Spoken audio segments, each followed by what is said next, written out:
Yo, what's going on guys? Welcome back to a new video on the channel. In today's video, I'm going to be talking about why you're not getting any better at Fortnite. I'll be sharing my best tips and tricks to help you improve and rank up in every aspect of the game. If you do enjoy the video, please leave a like and subscribe, and make sure to stay till the end to find out the most important thing on why you're not getting any better at the game. So yeah, let's get straight into it. The first tip I'm going to be giving you is how you can improve your aim, since aim is the most important and crucial thing about this game. So if you have bad aim, you clearly won't get any kills, and if you don't get any kills, you're gonna die. Simple enough. So how can you improve your aim? Well, the simplest way to explain it, you can improve your aim by playing the game more. That's one of the most obvious things you can do. Or you can install a third-party app like Kebabs or Aim Labs, for example. In Aim Labs, I'll just use Aim Labs as the example here. If you use Aim Labs, there's so many trainers that you can use to practice tracking, targeting, flicking, all of the above on almost any game. So it's really good if you're trying to improve your aim quick. It definitely helped me. I always used to use Aim Labs at one point when I was playing various games. When I start playing a new game, I always hop on Aim Labs to test it out. There's always sub little sections in actual Aim Labs that actually help you. There's a subsection for, I don't know, Call of Duty, Valorant, and Fortnite. So you can input your own sensitivity and you can just practice with it. And that's one of the best ways that you can improve. Or you can just hop on into one of those creative maps that are made. There's so many creative maps. I'll list some of them below. I'll leave you the codes to them, which in my opinion are the best creative maps to practice on. There's a lot of aim trainers on there, with an NPC AI, or there's little balls that you have to track. And yeah, those really help you out a lot. There's big maps that are just made for training. So I'll put some codes on screen right now. So shout out to all the creators that actually made those maps. So that's about it for the first section, but I'll definitely touch on aim a bit later in the video as well. So moving on to the next part of the video, which is tip number 2, is one thing that a lot of players are actually scared to do, and is change your keybinds or controls. The worst thing that can happen if you change your controls is you don't like them or you perform worse, and you can just change them back. But what if with a little bit of practice, after you change your controls, you perform way better? And that's one thing that actually helped me. I used to edit with 3 different buttons, and now I switched to F, which is the default button, which I just prefer way more than editing with anything else. I tried G, I tried E, and it's just not my thing, and I perform way better if I edit with F. For example, any keybind could be any building keybind. For example, if you have I don't know, stairs is F or stairs is C, and you just don't like it, just change it to something else. Worst case scenario, you can just swap it back, and best thing that can happen is you actually improve and you play way better, and it overall will just improve your mechanics drastically. And you have to just keep changing keybinds until you find that really sweet spot where you can perform at 110% each game, you know what I mean? And it might take a month, it might take a week, it might take even a day for some people, but eventually you'll find something better than what you're currently using, and I guarantee you it will improve your gameplay by 1,000,000%, you understand? And it's you really just have to put in the work. It's anything you do in life. If you put in the work and you've put in the hours, it will improve you. You might not get the hang of it the first day or the first week, but eventually you'll get the hang of those new keybinds. And if you don't like them after a long time, you can just change them back once again, as I said. But I feel if you change the keybinds up a bit, you can perform way better. If you look up every pro, they definitely have changed keybinds at least 100,000 times, until they found those keybinds that really are for them and they perform at 110% in. So yeah, that's about everything I gotta say for tip number 2. So let's move on to the number 3 spot, which is going to be tip number 3, and is play different FPS games.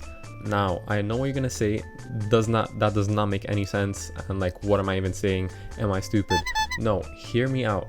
If you play other games before you hop on Fortnite, let's just say in this instance, I'm going to use Rainbow Six Siege as an example, since it's a FPS game that heavily relies on aiming and hitting headshots.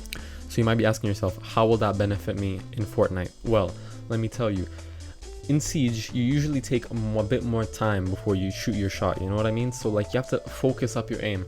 If you can do that in this game, it'll kind of get ingrained into you to do that in every game. So you'll take more time before shooting, so that will improve your crosshair placement, and it overall will just improve your aim. And if you improve your aim in this game, that means you'll be able to lock onto people pretty much. You'll kind of flick them every time you aim, because that's what you do in this game. You just flick onto people's heads or their bodies. And if you can transfer that to Fortnite, you'll be pretty much on AR God. You're gonna be a fucking laser beam, you know what I mean? You're gonna be your shotgun shots are gonna feel like unfair. They're gonna feel like you have aimbot. You know what I mean? When I started playing this game like about 2 months ago, pretty much I couldn't build for shit. For example, I could not build whatsoever.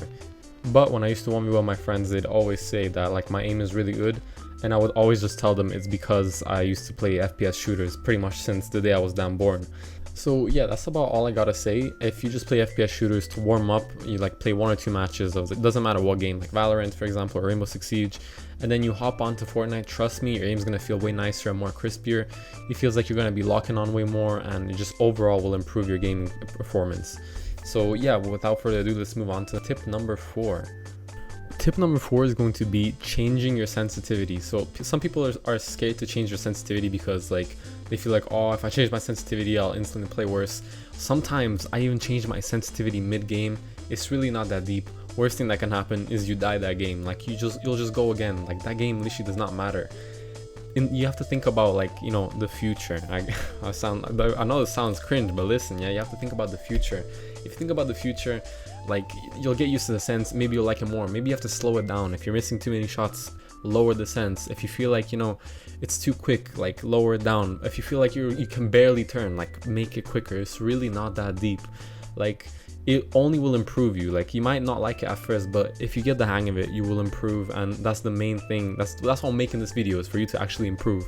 And if you end up not liking your new sense, you can just change it back to your old one, and that's like day over, you know. It's not that deep. It never was that deep. Just change your sensitivity, give it a try, make it quicker, make it slower, depending on how you feel. Like if you feel like you're missing shots, make it quicker. If you feel like you are over scrolling, make it slower. And yeah, that's like kind of a really quick tip, but like I feel like people forget, you know. Sometimes people forget, they blame it on other things. Oh, I have bad mechanics, or I have bad aim. But if you have bad aim, that means you have a bad sensitivity that you're not comfortable with, and that's about it. So let's move on to the final tip. Number 5 is the last and most important tip that I can give you. So if you did stay till the end of the video, thank you. And yeah, let's move on. The last tip is you have to push every single fight. Now hear me out. I'm not talking push every single fight when you're in ranked, but if you're in pubs or even in a lower ranked lobby, just push everything. The worst thing that can happen is you die, but each time you die you get better, and you lose, you learn from it, you understand? So if you push more people and you're not scared to push, you're not scared to actually die, you'll actually learn how to approach fights better and how to control the fight more. For example, you won't be the person that's getting pushed and pressured, you're going to be the person that's actually pressuring and pushing people.